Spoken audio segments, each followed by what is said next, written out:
With the Seahawks going to 4-3, now they are ahead in the NFC West as division leaders. How long do you think they can keep this going? Well, first of all, I just have to say I am quite impressed with what the Seahawks have been able to do 7 weeks into the season. When it came to the Seahawks before the season even started, I thought it was going to be a tire fire or a dumpster fire type of year with them after they shipped off Russell Wilson to Denver. And to me, I was of the mindset, okay, they're basically going to a full rebuild mode. They're going to try to, focus on, maybe getting a good position in the draft this year. That is not the case here. They have really found a great pickup in Geno Smith. I know they've had him for a couple years, but man, Geno is taking this opportunity and running with it. Because had you told me 7 weeks into the season that the Seahawks would be the top team in the NFC West, I would have thought you were crazy. I would have thought you were insane. But here we are 7 weeks into the season, and that's the case. When I look at the Seahawks, the thing that's really surprised me so far is Geno's effectiveness.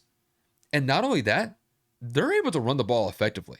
And that's despite the fact that they've had some injury issues in that specific part of the offense for the last couple years, and even this year specifically.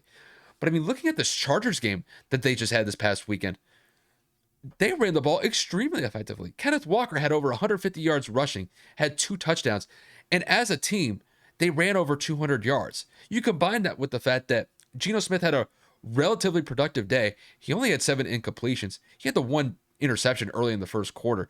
But after that, I thought he was extremely effective. He had 2 touchdowns, had over 200 yards passing, and by and large, that team offensively was humming the entire day. They put up 37 points. Now, granted, they were a little bit, I would say that they got some decent field position in some of those cases just because the defense was able to force some turnovers against the Chargers and put them in really good positions to score. But the one thing that I just can't take away, the one thing I could take away with the Seahawks is this is a legit team to focus on here. I wouldn't say that they're necessarily like a top tier team in the NFC. I still believe that is basically reserved for teams like maybe you could say the Giants, the Cowboys, the Eagles. It's kind of crazy that I'm mentioning NFC East teams. I would have never envisioned that going into this season either. But you have to consider the Seahawks at this point as a team to be on the lookout for, because I wasn't necessarily of the mindset that this was going to be even a team worthy of contention in the NFC West, let alone the NFC to a larger extent. But they've put on some decent performances here in the last couple of weeks. And I mean, they smacked up the Chargers in week 7. And I mean, I picked the Chargers to win that game, so I look like an idiot in this case. But when it comes to how Geno Smith has played this year, when it comes to how the Seahawks have played for the first 7 weeks, it really has been quite shocking in a positive way.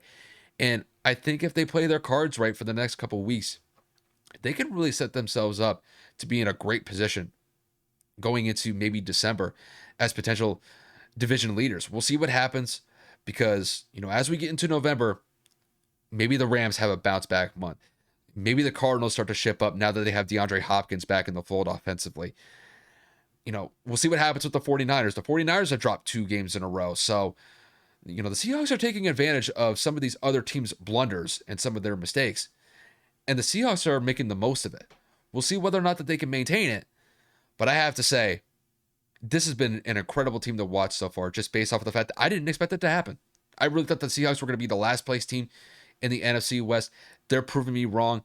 And I'm actually kind of glad to be wrong in this case, because when I look at this team, they're playing complementary football, offensively, defensively. They're getting it done.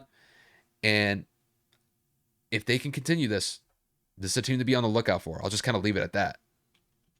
This offense is high scoring. This offense is balanced. Geno Smith is at an all-time high in terms of accuracy, and this team is moving in the direction as far as he will carry them. Pete Carroll's looking like a genius. The Seattle front office is looking brilliant. Let's let Russell Wilson go. He's on the come down. He is not what he once was, blah, blah, blah. Whatever narrative you want to spin it, the Broncos are 2-5, and the Seahawks are 4-3. The Broncos are in second to last place with, actually, the Broncos are in last place because the Raiders' one win prior to this week was against the Broncos. So the Broncos are in last place in the AFC West, and the Seahawks are in first place in the NFC West. Both of those results nobody saw coming, but here we are. Geno Smith was 20 of 27 Once again, not doing a lot, but doing enough and doing it effectively. He's doing it efficiently. A passer rating of 105. They ran the ball ridiculously well. DK Metcalf also left this game with an injury, and that's one of his prime targets outside of Tyler Lockett. And they still won this game by 14 points in LA. So I'm just going to give all the credit in the world. Seattle looks good. I did pick them. I didn't expect them to win like this, but I mean, a win's a win no matter how you go about doing it. And then you go and you look at the Chargers. I'm going to say one thing, and it's the same thing I said last week. This Chargers team is one of the, if not the biggest letdown of the season. You go and you acquire half of the league's best defense, and I'm obviously exaggerating. You go and get Khalil Mack, you get J.C. Jackson, you go and you obviously re-sign Mike Williams, and Justin Herbert looks to be taking that next step. Austin Eckler's obviously going to be fully healthy. And this is what you put out? Another game where Justin Herbert has to throw the ball 50 times. Then you go and you look at Austin Eckler, you only had 15 total rushes as a team. How is that possible? What is with these NFL offenses where they think you have to run the ball a minimal amount of times and you pass it 40 plus times a game? We've seen it 100 fucking times. It's so frustrating to watch these, I have to say, beautiful constructed offenses, because when Herbert's on, it's beautiful. When Patrick's on, it's awesome. When Josh Allen is on, it's amazing.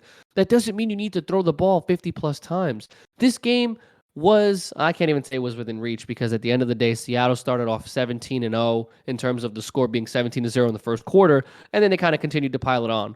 But Justin Herbert normally is always having to pass first. I don't understand why. And then you go and you have Austin Eckler, your running back, leading the way with 12 catches. Like, how? Mike Williams also left this game, by the way, so that's probably the reason why. Keenan Allen was on what I would call a pitch count, which means limited snaps, coming back from the hamstring injury. And this team just looks completely out of whack. J.C. Jackson's been getting torched. He leaves the game with an injury as well. Obviously, Joey's out for the season in terms of Joey Bosa. Khalil Mack's getting triple teamed because his partner in crime on the opposite side is out for the year. The Chargers just have that unluck, or that bad luck. Brandon Staley does not look like a good head coach. He does not look very competent. They barely won the game on Monday night last week.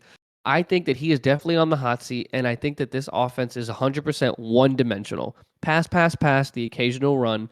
To me, it's the equivalent of the Buffalo Bills without the potency of the offense and without the dominance of the defense. I'm talking about play calling perspective is what I'm referring to.